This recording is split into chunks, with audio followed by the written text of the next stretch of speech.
Assalamualaikum warahmatullahi wabarakatuh.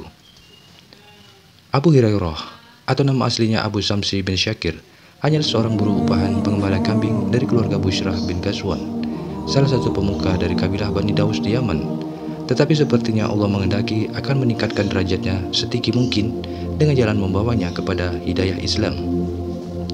Ketika salah satu pemuka Bani Daus, yakni Tufail bin Amr ad-Dausi, melaksanakan ibadah haji ke Mekah, tentunya sebagai ritual ibadah jahiliyah, karena pada saat itu Tufail belum memeluk agama Islam.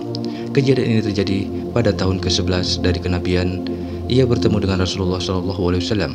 Sebenarnya kaum kafir Quraisy telah menasihati dirinya agar tidak bertemu Nabi SAW. Tidak hanya sekali tetapi berkali-kali ia diingatkan. Tetapi justru karena intensitas peringatan itu yang membuatnya penasaran dan tergelitik untuk menemui Nabi SAW dan akhirnya memeluk Islam. Sepulangnya ke Yaman, ia mendakwahkan Islam kepada kaumnya. Pada mulanya hanya sedikit orang yang menanggapi seruannya, yang salah satunya adalah Abu Hurairah tersebut.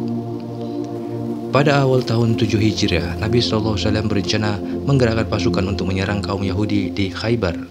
Kabar ini sampai juga ke Yaman, maka Tufail bin Amr mengajak kaum muslimin dari kabilahnya Bani Daus untuk berhijrah ke Madinah dan menyertai Nabi SAW dalam medan jihad tersebut.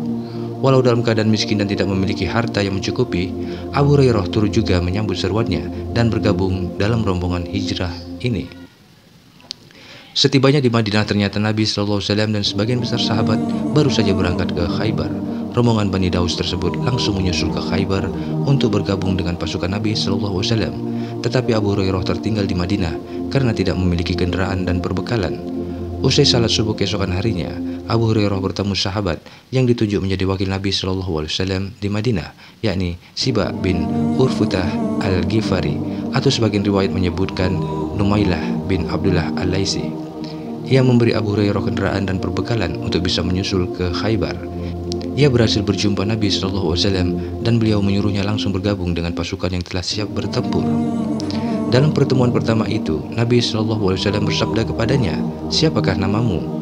Abu Hurairah berkata, "Abdu Syamsi." Abdu Syamsi artinya adalah hamba atau budaknya matahari. Tampaknya Rasulullah SAW kurang berkenan dengan namanya itu. Maka beliau bersabda, "Bukankah engkau Abdurrahman?" Maksud Nabi SAW adalah ia dan manusia semua itu adalah hamba Allah Ar-Rahman. Maka dengan gembira Abu Hurairah berkata, "Benar ya Rasulullah, saya adalah Abdurrahman." Sejak itu namanya berganti dari Abdu Syamsi bin Syakir menjadi Abdurrahman bin Syakir, sesuai dengan pemberian Nabi SAW. Sedangkan nama gelar Abu Hurairah yang berarti bapaknya kucing betina berawal ketika ia menemukan seekor anak kucing yang terlantar, maka ia mengambil dan merawatnya. Setelah itu ia selalu membawa anak kucing itu dalam lengan jubahnya kemanapun ia pergi, sehingga orang-orang memanggilnya dengan Abu Hurairah. Ketika Nabi SAW mendengar kisah tentang nama gelarannya itu, beliau terkadang memanggilnya dengan nama Abdul Hir, yang artinya adalah bapaknya kucing jantan. Sepulangnya dari Khaybar, sebagaimana sahabat pendatang muhajirin miskin lainnya, Nabi SAW menempatkan Abu Hurairah di serambi masjid yang dikenal dengan Ahlu Sufah, yang berarti menjadi tetangga Nabi SAW. Mereka tidak makan kecuali apa yang diberikan Nabi SAW, sehingga mereka sering mengalami hal-hal yang bersifat mukjizat dalam hal ini. Misalnya Nabi SAW mendapat hadiah segantang susu, beliau akan menyuruh Abu Hurairah memanggil seluruh penghuni Ahlu Sufah yang berjumlah sekitar 70 orang untuk menikmati susu tersebut dan mencukupi. Kadang hanya sepanci masakan daging atau setangkup kurma atau sedikit makanan lainnya, tetapi mencukupi untuk mengenyangkan keluarga Nabi SAW dan para penghuni Ahlu Sufah. Sebagai buruh gembala kambing, Abu Hurairah juga seorang yang buta huruf. Tetapi kalau Allah Subhanahu wa Ta'ala memang telah berkehendak akan memberikan kemuliaan kepada seseorang, mudah sekali jalannya. Walau mungkin ia memiliki banyak kekurangan, bahkan derajatnya yang rendah dalam pandangan manusia, seperti halnya terjadi pada Bilal bin Rabah. Ternyata Allah Subhanahu wa Ta'ala mengaruniakan kelebihan lain pada Abu Hurairah, yakni otak yang sangat jenius sehingga mempunyai kemampuan menghafal yang tidak ada bandingnya. Dengan karunia Allah ini, akhirnya ia menjadi seorang yang banyak meriwayatkan hadis Nabi SAW. Kemampuan Abu Hurairah tersebut ternyata didukung dengan berkah yang diperolehnya dari Nabi SAW. Suatu ketika Nabi SAW pernah bersabda kepada beberapa sahabat, "Siapa yang membentangkan serbannya di depanku hingga selesai pembicaraanku, kemudian meraihnya atau menakupkan ke dirinya, maka ia tak akan terlupa akan sesuatu apapun yang didengarnya dariku." Abu Hurairah bereaksi cepat mendahului para sahabat lainnya, membentangkan surbannya di depan Nabi SAW. Setelah beliau selesai berbicara, ia segera menangkupkan surbannya tersebut ke dirinya. Dalam peristiwa lainnya, Abu Hurairah bersama dua orang sahabat lainnya tengah berzikir dan berdoa. Tiba-tiba Nabi SAW datang sehingga mereka menghentikan aktivitasnya untuk menghormati. Tetapi beliau bersabda, "Lanjutkanlah doa kalian." Maka salah seorang sahabat melanjutkan berdoa, dan setelah itu ia selesai berdoa, Nabi SAW mengaminkannya. Sahabat satunya berganti berdoa, dan setelah selesai Nabi SAW mengaminkan doanya. Giliran Abu Hurairah, ia berdoa, "Wahai Allah, aku memohon kepadamu apa yang dimohonkan oleh dua sahabatku ini, dan aku juga bermohon kepadamu, karuniakanlah kepadaku ilmu yang tidak akan dapat aku lupakan." Nabi SAW tersenyum mendengar doa Abu Hurairah itu dan mengaminkannya pula. Setelah kejadian itu, ia tidak pernah terlupa apapun yang pernah disabdakan oleh Nabi SAW. Ia pernah berkata tentang kemampuannya itu, walau bukan bermaksud menyombongkan diri. Tidak ada sahabat Nabi SAW yang lebih hafal daripada aku akan hadis-hadis beliau, kecuali Abdullah bin Amr bin Ash, karena ia mendengar dan menuliskannya, sedangkan aku mendengar dan menghafalkannya. Sebenarnya cukup banyak sahabat yang mempertanyakan bagaimana mungkin ia tahu begitu banyak hadis-hadis Nabi SAW, padahal ia tidak termasuk sahabat yang memeluk Islam dan bergaul langsung dengan beliau sejak awal. Tetapi sebenarnya mudah dipahami dengan melihat kondisinya yang ada. Walaupun hanya sekitar 4 tahun hidup bersama Nabi SAW, tetapi ia hampir selalu bersama-sama beliau, kecuali ketika beliau sedang bersama istri-istri beliau. Ia tidak memiliki perniagaan untuk dijalankannya sebagaimana kebanyakan kaum muhajirin. Ia juga tidak memiliki tanah pertanian dan perkebunan yang menyibukkannya seperti kebanyakan kaum Ansor. Di waktu-waktu senggangnya, kadang Nabi SAW menceritakan berbagai hal dan peristiwa sebelum keislamannya. Atau terkadang Abu Hurairah yang menanyakan kepada beliau, jadi pantaslah ia lebih banyak mengetahui daripada kebanyakan sahabat lainnya. Pada masa Khalifah Muawiyah, sang khalifah pernah mengetes kemampuan hafalannya, walau tanpa sepengetahuannya. Abu Hurairah dipanggil menghadap Muawiyah, kemudian diperintahkan menyebut semua hadis yang ia dengar dari Nabi SAW. Diam-diam Muawiyah menyiapkan beberapa penulis di tempat tersembunyi untuk mencatat semua hadis yang disampaikan Abu Hurairah itu secara berurutan. Setahun kemudian, Abu Hurairah dihadapkan kembali kepada Muawiyah dan disuruh menyebutkan hadis-hadis tersebut. Dan diam-diam juga Muawiyah memerintahkan para pencatat itu untuk mengecek kebenarannya. Setelah Abu Hurairah berlalu, para penulis hadis tersebut mengatakan kepada Muawiyah bahwa yang disampaikan tersebut 100% persis sama dengan setahun sebelumnya, termasuk urutan-urutannya, bahkan tidak ada satu huruf pun yang terlewat atau berbeda. Muawiyah hanya geleng-geleng kepala seolah tidak percaya, tetapi ini memang nyata. Lebih dari 1.600 hadis yang diriwayatkan dari jalan sahabat Abu Hurairah. Sepeninggal Nabi SAW, Abu Hurairah selalu mengisi sisa waktu hidupnya dengan ibadah dan berjihad di jalan Allah.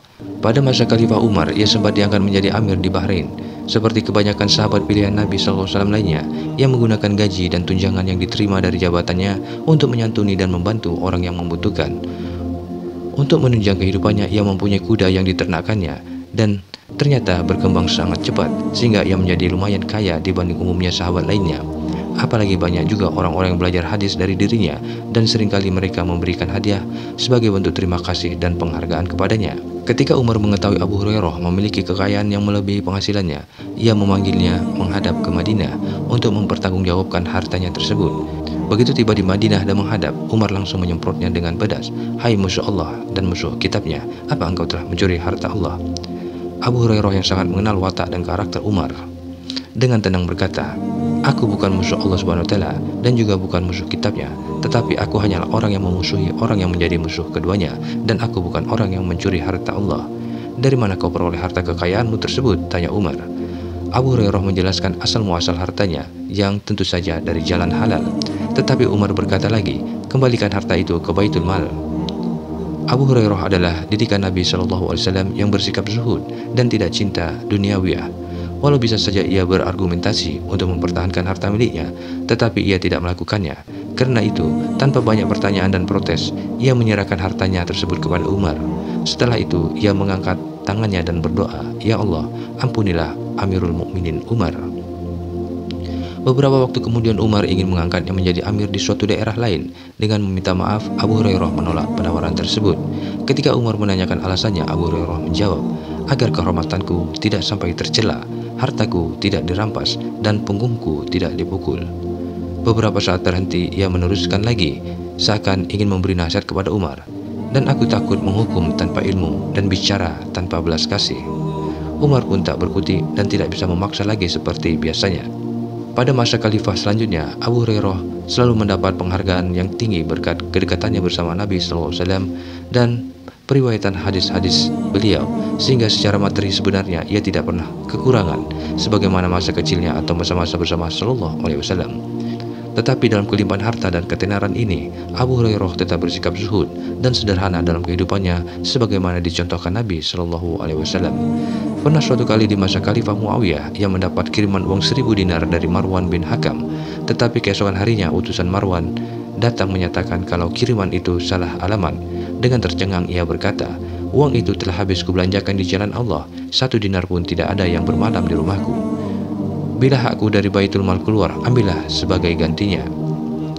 Abu Hurairah wafat pada tahun 59 Hijrah dalam usia 78 tahun pada masa Khalifah Muawiyah.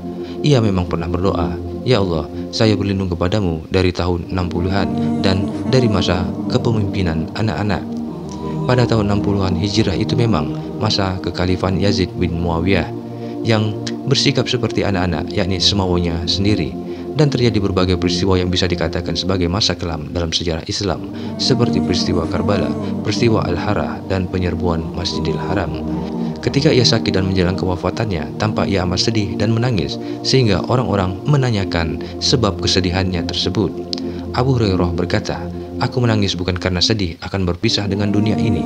Aku menangis karena perjalananku masih jauh, perbekalanku sedikit, dan aku berada di persimpangan jalan menuju ke arah neraka atau surga, dan aku tidak tahu di jalan mana aku berada."